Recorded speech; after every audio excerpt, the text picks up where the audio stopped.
S ದುಡ್ಡು ಹಾಕಿದ್ಮೇಲೆ ನನಗೆ ಲಾಭ ಬರಬೇಕು ಅಂತಲೇ ನಿರೀಕ್ಷೆ ಮಾಡ್ತಾರೆ. ಅವನಿಗೊಂದು ಆಪ್ತ ಮಿತ್ರ ಆಗಬೇಕು, ಅವನಿಗೊಂದು ಜೋಗಿ ಆಗಬೇಕು, ಅವನಿಗೊಂದು ಮುಂಗಾರು ಮಳೆ ಆಗಬೇಕು. ಒಂದು 30 ಕೋಟಿ ರೂಪಾಯಿ ಬಡ್ಜೆಟಾಗಿ ಶುರುವಾಗಿತ್ತು ಫಿಲ್ಮು. ಕ್ರಮೇಣ ಹೋಗ್ತಾ ಹೋಗ್ತಾ ಹೋಗ್ತಾ ಹೋಗ್ತಾ ಎಲ್ಗೊಟ್ಟೋಯ್ತದು. ಒಂದು ಬೆಟ್ಟ ಹತ್ತಬೇಕಾದ್ರೆ ದೂರಕ್ಕೆ ಕಾಣುತ್ತೆ, ನಿಮ್ಗೆ ಒಂದು ಹತ್ತತೀನಪ್ಪ ಅಂತ, ಬಾರೋ 10 ಮೆಟ್ಲು ಅಂತಾರೆ. ಹೌಸ್ಫುಲ್ ಆದರೆ ನನಗೆ ಫೋನ್ ಮಾಡು, ನಾನು ಥಿಯೇಟ್ರ್ ಹತ್ರ ಬರ್ತೀನಿ, ಇಲ್ವಾ ಹಂಗೆ ಹೊರಡ್ತೀನಿ. ಇದು ಯಾಕೆ ನಿಮಗೆ ಎಲ್ಲ ಸಿನಿಮಾದಲ್ಲೂ ಓವರ್ಬೋರ್ಡ್ ಹೋಗೋ ಅಭ್ಯಾಸ? ಅದಕ್ಕೆ success has too many fathers, failure has none. When you are a loser everybody leaves you. ಟಿ ವಿಲಿ ಬಂದಿದೆ, OTTಲಿ ಬಂದಿದೆ, ಥಿಯೇಟ್ರಲ್ಲಿ ಬಂದಿದೆ. ನಾನು ಸಿನಿಮಾನೇ ನೋಡಿಲ್ಲ. I played the last gamble. Daily ಮಾಧ್ಯಮ ಫಾಲೋ ಮಾಡಿ, ಮತ್ತೆ ಮತ್ತೆ ವಿಸಿಟ್ ಮಾಡ್ತೀರಿ. ಅವತ್ತಿಗೆ ನಾವು ಮಾತಾಡ್ತಾ ಇರೋದು 2011, 12 ಹೌದು, 12 ಸಂದರ್ಭಕ್ಕೆ ಎಷ್ಟೇ ದೊಡ್ಡ ಸ್ಟಾರ್ ಅಂದ್ರೂ ಕನ್ನಡದಲ್ಲಿ ಹಾರ್ಡ್ಲಿ 3 ರಿಂದ 4 ಕೋಟಿ ಅದು ಮ್ಯಾಕ್ಸಿಮಮ್ ಬಜೆಟ್ ಅನ್ನೋ ಥರ ಇತ್ತು. ಅದೇ ದೊಡ್ಡ ಬಜೆಟ್ ಅವತ್ತಿಗೆ. ನೀವು ಒಂದು 11-12 ಕೋಟಿ ಬಜೆಟ್ಟು, ಆ ಸ್ಕೇಲು ಹೆಂಗೆ ಥಿಂಕ್ ಮಾಡಿದ್ರಿ ಅಂತ ಒಬ್ಬ ನಿರ್ಮಾಪಕರಾಗಿ ಈ ಥರ ಧೈರ್ಯ ತಗೊಳ್ಳೋದಿದೆಯಾ? ಅದೇ ಜನ ಇವತ್ತು ಅದೇ ಹೇಳೋದು. ಏನಂದರೆ ಕೃಷ್ಣ ಲವ್ ಸ್ಟೋರಿ ಮಾಡಿದಾಗ್ಲೂ ನಾವು ಆ ಕಾಲಕ್ಕೆ ನಮಗೆ 2.75 ಆಗಿತ್ತು. Okay, that was a big budget only for that day. ಅದು ಆ ಪಿಕ್ಚರ್ಗೆ, ಆ ಹೀರೋಗೆ, ಈ ಸ್ಕೇಲ್ಗೆ ಎಲ್ಲ ಹಂಗಾಗಿತ್ತು. ರಾವಣ ಮಾಡಿದಾಗಲೂ ನನಗೆ 2.60 ಏನಾಗಿತ್ತು, ಅದು 2.45 ಏನಾಗಿತ್ತು. ಅದು ಟೂ ಮಚ್ ಆಯಿತು. 1.80 ಆಜು ಬಾಜು ಇರೋಂಥ. ಹೌದು, 160, 180 is the normal budgets. So ಹಂಗಾಗಿ ನಾನು ಸ್ವಲ್ಪ ಓವರ್ ಬೋರ್ಡ್ ಇರ್ತಿದ್ದೆ. ಓಕೆ. ಸೊ ಹಂಗಾಗಿ ಈ ಬಚ್ಚನ್ ಮಾಡ್ಬೇಕಾದ್ರೆ ಏನಾಗೋಯ್ತು, ನಾವೊಂದು ಆ್ಯಕ್ಷನ್ ಥ್ರಿಲ್ಲರ್ ಮಾಡ್ತಿದ್ವಿ. ಅದಕ್ಕೆ ಕ್ಯಾಸ್ಟಿಂಗು ಇಂಪಾರ್ಟೆಂಟ್ ಆಗುತ್ತೆ. ಆಮೇಲೆ ನಾವು ಫಿಲ್ಮ್ ಶೂಟ್ ಮಾಡೋ ಮುಂಚೆ ಅದೇನು ಸ್ಕ್ರಿಪ್ಟ್ ನಾವು ಮಾಡಿದ್ದ ಸ್ಕ್ರಿಪ್ಟ್ಗೆ ಇದಕ್ಕೆ it demanded very good actors. ಅಂದರೆ ತುಂಬ ಒಳ್ಳೊಳ್ಳೆ ಏನೋ ನಿಮ್ಗೆ ಆ್ಯಕ್ಟರ್ಸ್ನ ಡಿಮ್ಯಾಂಡ್ ಮಾಡ್ತಾ ಇತ್ತಲ್ಲ. ಸೊ ನಾವೇನು ಅಂದ್ಕೊಂಡ್ವಿ, ಸುದೀಪ್ ಅವರು ವೆಲ್ ನೋನ್ ಆಗಿದ್ರು ಆಲ್ರೆಡಿ ನಿಮಗೆ. ನಮ್ಮ ಮುಹೂರ್ತ ಆದಮೇಲೆ ಈಗ ರಿಲೀಸ್ ಆಯಿತು, ಬಟ್ ಅವ್ರು ಮಾಡ್ತಾಯಿದ್ರು. ಕರೆಕ್ಟ್. ಸೊ ನಾವೇನು ಮಾಡಿದ್ವಿ, ವಾಟ್ ವಿ ಥಾಟ್ ಸ್ಟ್ರಾಟಜಿಕ್ಲಿ ನಾವೇನು ಥಿಂಕ್ ಮಾಡಿದ್ವಿ, ಹಿಂದಿನಲ್ಲಿ ಅವರು ಆಲ್ರೆಡಿ ನೋನ್ ಇದ್ದಾರೆ, ತೆಲುಗುನಲ್ಲೂ ನೋನ್ ಇದ್ದಾರೆ. So we can plan at least ಏನೋ ಒಂದು ಮಲ್ಟಿ ಸ್ಟಾರ್ ಕ್ಯಾಸ್ಟ್ ತಂದು we can try releasing it in other dubbed versions ಅಂತಾನೆ ನಾವು ಪ್ಲ್ಯಾನ್ ಮಾಡಿದ್ದು. ಆವಾಗ ಆ ಕಾಲಕ್ಕೆ ನಿಮಗೆ ಇದಿತ್ತು ರೀಲು, ನಿಮ್ಗೆ ಗೊತ್ತಿರಬೇಕು. ಡಿಜಿಟಲ್ ಇರಲಿಲ್ಲ. ಹೌದಾ, ಇರಲಿಲ್ಲ, ಡಿಜಿಟಲ್ ಇರಲಿಲ್ಲ. ಸೊ ಆವಾಗ ನಮ್ಗೇನಾಯಿತು ಅಂದರೆ ಸೈಮಲ್ಟೇನಿಯಸ್ ರಿಲೀಸ್ ಕಾನ್ಸೆಪ್ಟ್ ಇರಲಿಲ್ಲ. ಕರೆಕ್ಟ್. ಸೊ ನಮಗೇನಾಯಿತು, ನಾವು ಮಾಡಿದ್ವಿ. We thought litre we can do it.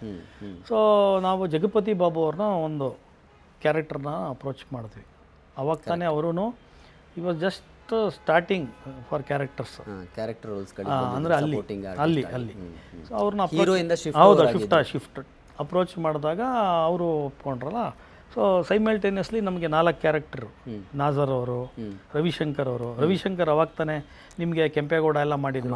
ಅವ್ರು ರೆಗ್ಯುಲರ್ ಆಗಿ ಸುದೀಪ್ ಅವರು. ಹೌದೌದು, ಅಂದರೆ ಇವರು ನಮ್ಮ ಸುದೀಪ್ ಅವ್ರ ಜೊತೆನೇ ಅವರು ವರದನಾಯಕ ಮಾಡಿದ್ರು.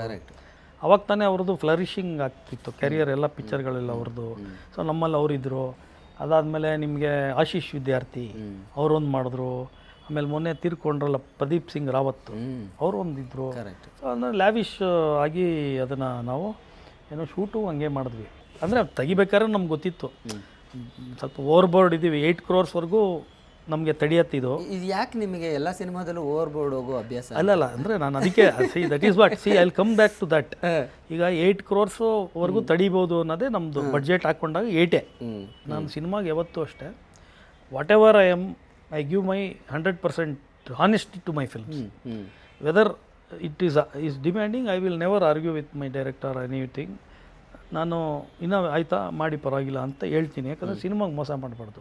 This was my mind set. Okay. And definitely ಇವತ್ತು ನೀವು ಫಿಲ್ಮ್ ನೋಡಿದಾಗ after so many years Bachchan ಅಂತಂದರೆ ಜನಕ್ಕೆ ಇವತ್ತು ಹೇಳ್ತಾರೆ ನನಗೆ, ಅಬ್ಬಾ ಏನು ಇತ್ತಪ್ಪ ಪಿಕ್ಚರು. ದೇರ್ ವೇರ್ ಸಮ್ ಏನೋ ಮೈನರ್ ಸ್ಕ್ರಿಪ್ಟಲ್ಲಿ ಸ್ವಲ್ಪ ಒಂಚೂರು ಜನಕ್ಕೆ ಅಸಮಾಧಾನ ಆ ಕಾಲಕ್ಕಾಗಿತ್ತು. ಇಟ್ ವಾಸ್ ಅಡ್ವಾನ್ಸ್ ಆಗಿತ್ತು ಸ್ವಲ್ಪ ಸಿನಿಮಾ. ನಾರ್ಮಲ್ ಆಗಿ ಇವತ್ತು ನೋಡಿದ್ರೆ ಅದು ಈಗಿರೋ ಏನೋ ಜಿನ್ಜಿಗಳಿಗೆ, ಇವಾಗಿರೋ ಯಂಗ್ಸ್ಟರ್ಸ್ಗೆ ತುಂಬ ಚೆನ್ನಾಗಿದೆ ಅಂದರೆ ಆ ಥರದ್ದೊಂದು ಸಿನಿಮಾ ಅದು. ಬಟ್ ಆದರೂ 100 days ಆಯಿತು ಫಿಲ್ಮ್.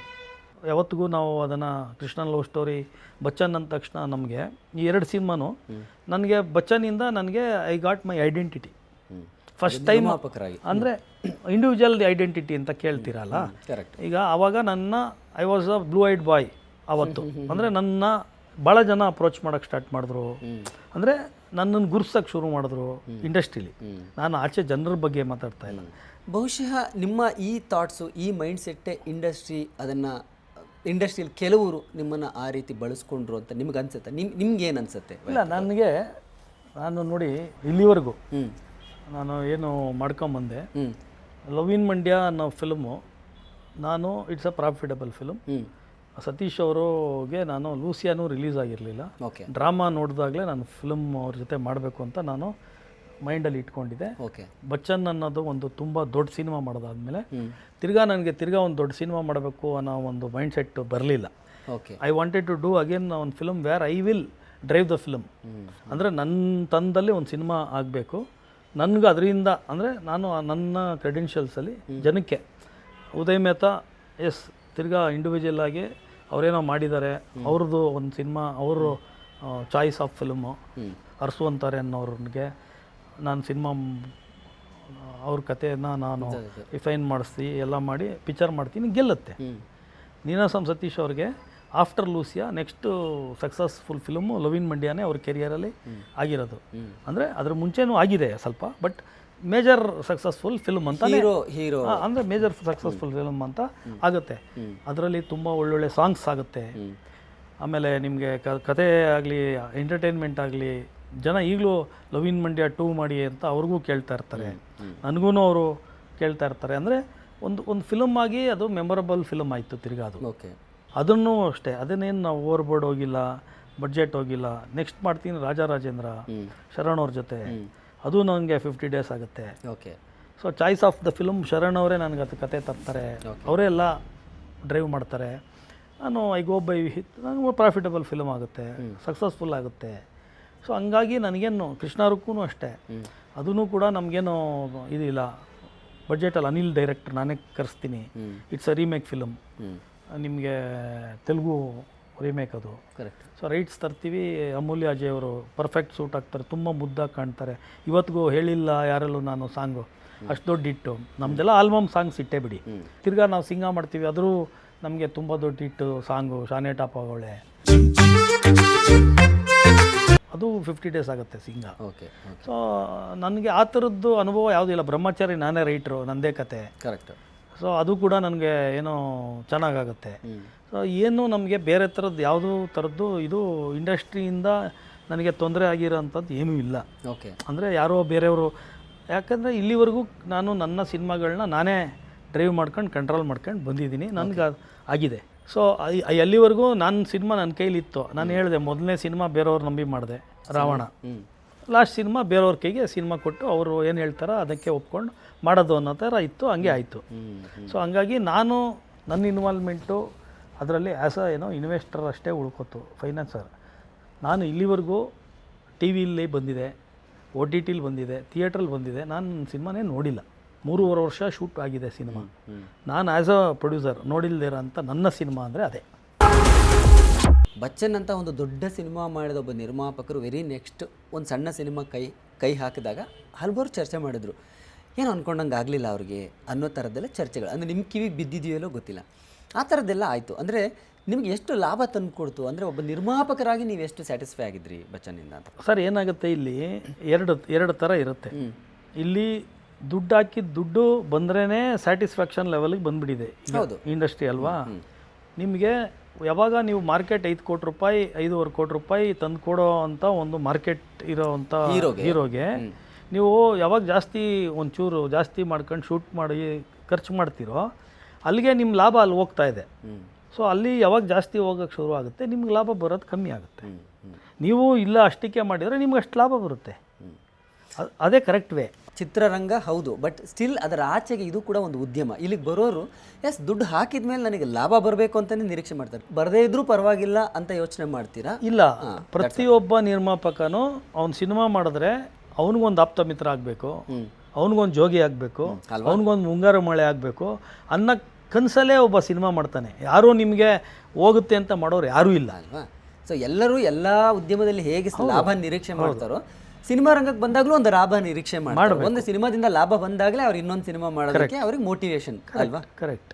ನಾನು ನಿಮಗೆ ಬಚ್ಚನ್ ಅದು ಉದಾಹರಣೆ ಕೊಟ್ಟೆ ಅಲ್ವಾ. 8ಕ್ಕೆ ನಾವು ಅಂದರೆ 5.5 6 ಇರೋಕ್ಕೆ 8 ಒಂದು 2 ಕೋಟಿ ರೂಪಾಯಿ ಜಾಸ್ತಿ ಯಾಕೆ ಮಾಡಿದ್ವಿ ಅಂದರೆ ಬೇರೆ ಕಡೆಯಿಂದ ನಾವು ಜನ್ರೇಟ್ ಮಾಡ್ಬೋದು ಅನ್ನೋ ನಂಬಿಕೆಯಲ್ಲೇ ಮಾಡಿದ್ವಿ. ಐ ಥಿಂಕ್ ನಮಗೆ ಅದು ಪಿಕ್ಚರ್ ನಮ್ಗೆ ಆ ಕಾಲಕ್ಕೆ ಏನಾರ ಬಹುಶಃ ಜನಕ್ಕೆ ನಾವು ಅಂದ್ಕೊಂಡಂಗೆ ಇಷ್ಟಪಟ್ಟಿದ್ದಿದ್ರೆ ಒಂಚೂರು ಟೆಕ್ನಿಕಲ್ ಆಗಿ ನಾನು ಏನು ಹೇಳಿದೆ ಅದು ವರ್ಕ್ ಆಗಿದ್ರೆ ಖಂಡಿತ ಅದು ನಮಗೆ ತುಂಬ ಒಳ್ಳೆ ಲಾಭ ತಂದು ಕೊಡ್ಬೋದಾಗಿತ್ತು. ಯಾಕಂದರೆ ಈಗಾನು ಆಗಿತ್ತು ಅವ್ರದ್ದು ರಿಲೀಸು, ತುಂಬ ದೊಡ್ಡ ಹಿಟ್ ಆಗಿತ್ತು. ಈಗ ಆದಮೇಲೆ ಬಂದ್ವಿ.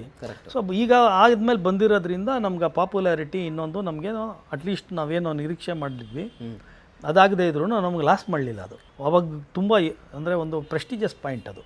ಒಂದು ಸಿನಿಮಾ 100 ಡೇಸ್ ಆಗೋದು ಅದು ನನಗೆ ಆರ್ಗ್ಯಾನಿಕ್ ಆಗಾಯಿತು. ಸೊ ನನಗದು ಎಲ್ಲೋ ಒಂದು ಕಡೆ ಬಿಡಪ್ಪ ಏನೋ ಒಂದು ಎಲ್ಲರಿಗೂ ಸಿಗದೆ ಇರೋದು ನನಗೆ ಸಿಕ್ತು ಅಂತ ಒಂದು ಟ್ರೋಫಿ ಥರ ಅಂದ್ಕೊಳ್ಳಿ. ಸೊ ಹಂಗಾಗಿ ನನಗೆ ಅದು ಲವ್ ಇನ್ ಮಂಡ್ಯ ನನಗೆ ನಾನು ಹೇಳಿದ್ನಲ್ಲ ಸ್ಮಾಲ್ ಫಿಲ್ಮ್ಸ್ ಆಲ್ವೇಸ್ ಸಕ್ಸೀಡೆಡ್. ಇವಾಗ ನಾನು ಮಾಡಿರೋ ಬಡ್ಜೆಟ್ಗೆ ನನಗೆ ಅದಕ್ಕೆ ಪ್ರಪೋರ್ಷನೇಟ್ ಆಗಿ ಪ್ರಾಫಿಟ್ಸು ಖಂಡಿತ. ಅದು ರಾಜರಾಜೇಂದ್ರ, ಕೃಷ್ಣ ರುಕ್ಕು ಆಯಿತಾ, ನಿಮಗೆ ಬ್ರಹ್ಮಚಾರಿ ತುಂಬ ಒಳ್ಳೆ ಪ್ರಾಫಿಟ್ ಆಯ್ತು ನನಗೆ. ಸೊ ಹಂಗಾಗಿ ನನಗೇನು ನಮ್ಮ ಕಂಟ್ರೋಲಲ್ಲಿ ಆಗಿರೋ ಸಿನಿಮಾಗಳೆಲ್ಲ ತುಂಬ ಚೆನ್ನಾಗಿ ವರ್ಕ್ ಆಗಿಬಿಟ್ಟಿದೆ ನನಗೆ. ಯಾವಾಗ ಒಂಚೂರು ನಾವು ದೊಡ್ಡದು ಇನ್ನೊಂದು ಅಂತ ನಾವು ಮಾಡಿರೋದು ಅಂಥದ್ದೇನು ನಮಗೆ ಅದು ಸ್ವಲ್ಪ ಹೇಳಿದ್ನಲ್ಲ ಡೈಸಿ ಅದು ನಮ್ಮ ಕಂಟ್ರೋಲಲ್ಲಿ ಇಲ್ಲದೇ ಇರೋಂಥದ್ದು ಸ್ವಲ್ಪ ರಿಸ್ಕೆ.